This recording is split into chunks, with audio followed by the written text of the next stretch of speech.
There are a lot of tools out there that promise to improve your poker. I have tried solvers, equity calculators, or simply courses that are designed to improve your technical knowledge. But the one thing I have struggled with over the years has been to find training material that focuses on live poker. Because almost all cash game tools are dedicated to 6-max online poker. So I was really excited when I heard that the experienced coach and author James Splitsuit Sweeney has released his new workbook for live cash games. I ordered it straight away and I'm going to review it for you guys. So is this the tool that can improve your live cash game skills? I'm going to show you what's inside this book, who it is for, and I'll try to evaluate if it can really help you.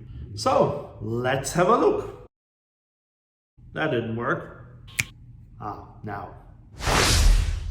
First things first, the book is actually quite big compared to this one that I wrote. And this is actually quite important because it contains a lot of tables and it would be hard to read them in a smaller format. So it's good that I don't need even bigger glosses than these here.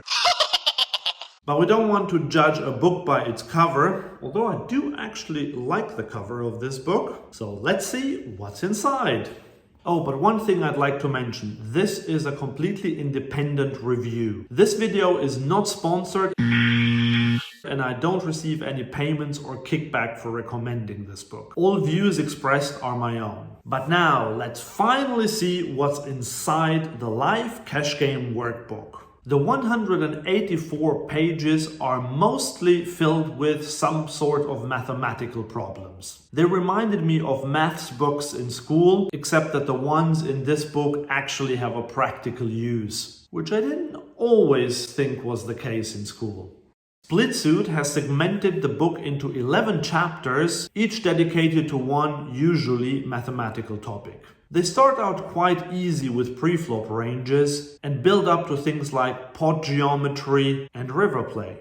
I'm obviously not going through the whole book here, but I just wanted to show a few different exercises from different chapters. So as I said, it starts out quite easy with naming or opening ranges in certain positions. And even though it is easy, this is work that every serious poker player should do. But I see so many players out there who just don't do this work. As an example, let's just quickly think about the opening range in the hijack. The author really forces us to think what our lowest pocket pair, suited ace, suited connector, and so on would be. Going through the book also makes you think how often you flop top pair with a hand like Queen 10 offsuit, for example. This, again, is something I rarely do, and I imagine that it is something that you rarely do as well. And then we also need to estimate the percentage of the hands that we are opening. So this is something like, do we open 17 or 21 or 25% of our range in a certain position? This is something I almost never do, so I found it quite hard going through this exercise, to be honest, but it is very useful to know your frequencies. And what if you just don't know your frequencies? The author gives you 1 month free access to the Red Chip Poker GTO Ranges app, which, as far as I know, is the only app out there that includes straddles into its ranges. If it takes you longer than 1 month to complete these exercises, you will have to get a paid subscription. But I think you can learn enough from using it for free during the 1 month if you commit to the exercises. Once you have finished filling out one exercise, you can compare your answers to the answer key provided by the author. Then you can move on to something like 3-betting and what hands you would continue with against the 3-bet. One of the most important chapters, in my opinion, follows right after that. It is the one about pot odds.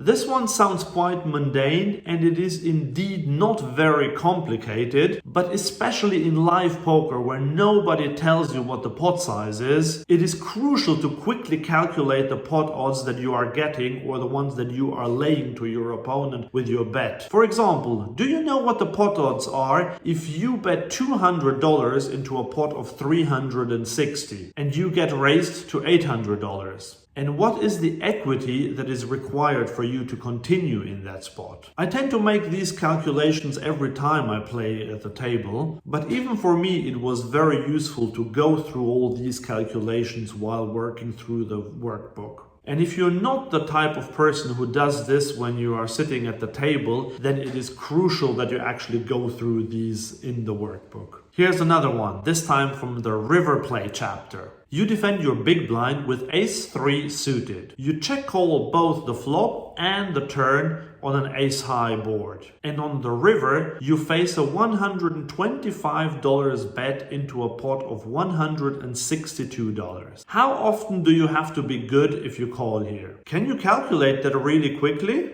If not, then this exercise will be gold for you. But even more importantly, what are your chances of succeeding if you turn your top pair into a bluff in this spot? Hardly anyone ever even considers this, but you definitely should. Villain has $530 behind. So if you go all in, how often does he have to fold to make this a profitable shove? Assuming, of course, that we lose if he calls. You can and you should, of course, make these sort of calculations whenever you are in a hand. But training this in a friendly environment at home when no one puts pressure on you can set you up to be ready for this when you are under pressure sitting at the live table at your local casino. An interesting chapter is the one about stack tracking, especially if you are a beginner or just if you haven't played a lot of live poker in your life. It can be very tricky to guess an opponent's stack size. I've made so many mistakes on this one. I remember I once jammed thinking that my opponent had 60 pounds in his stack, but it turned out that he actually had 90 pounds in his stack because I couldn't calculate the 1 pound chips properly. He had quite a lot of them and I just thought it was like 20 or 30, but it was more like 50 in the end. 60 pounds or 90 pounds doesn't sound like a big deal, but it is. It messes up the calculation. In that case, I would not have jammed if I had known that he had 90 pounds instead of 60. I would probably have gone for a smaller bet or even just checked. So, stack tracking exercises can really be useful. The live cash game workbook has 12 of these exercises. They might seem a bit boring, but they can definitely help newer and inexperienced players.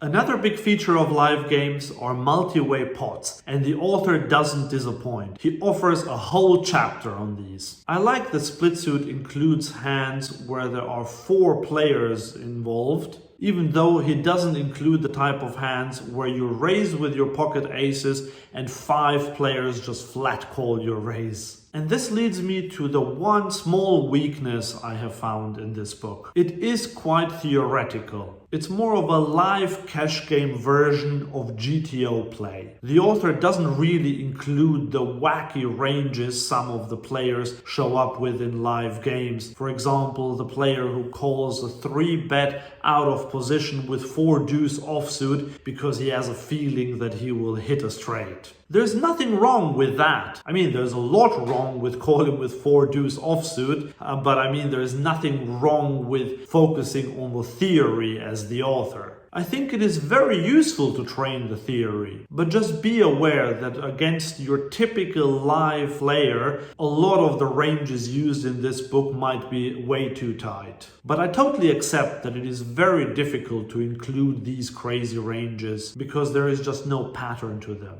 So this book, pretty much like all training material, focuses on the theory. The reader has to then adapt to their opponents and try to exploit them on their own. And you need to know the theory before you can deviate from it, so that's fine. And as I said, in general, I'm quite impressed by this book. And it does at least take into consideration that there are limps in live poker, which a lot of other training material just ignores. So, here's my verdict.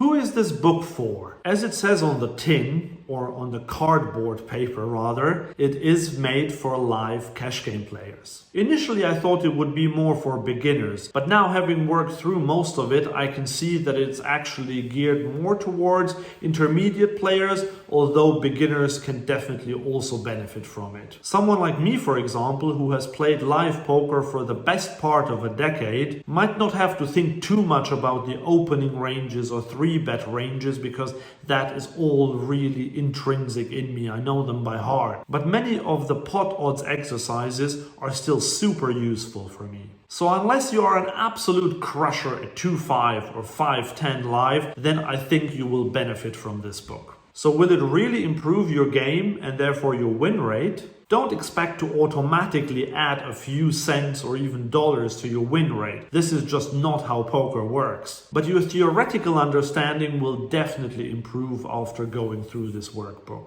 And this in turn means that long term, your win rate will improve. And depending where you are in your career, and if you are a winning player already or not, it could even have a big impact on your win rate. Is it good value for money?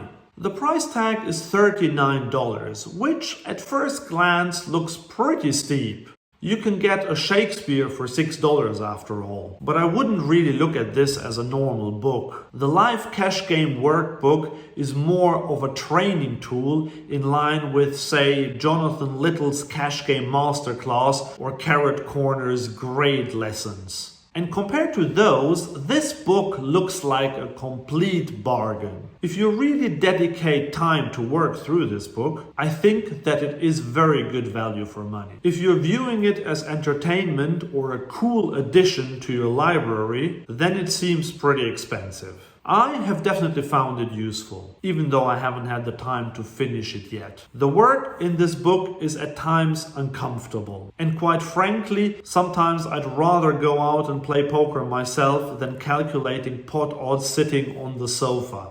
But it has definitely sharpened my understanding, and therefore it is totally worth it. The great explanations of auto profit, combination counting, pot odds, implied odd, continuing ranges and so on should add a few cents to my hourly rate. So I would rate this workbook as a solid buy. You can get it by clicking the link in the description, and you can also buy it on Amazon, and as I said, I'm not gaining anything from this. But in the meantime, if you want to learn how to avoid 5 very common poker mistakes, then click on the video here.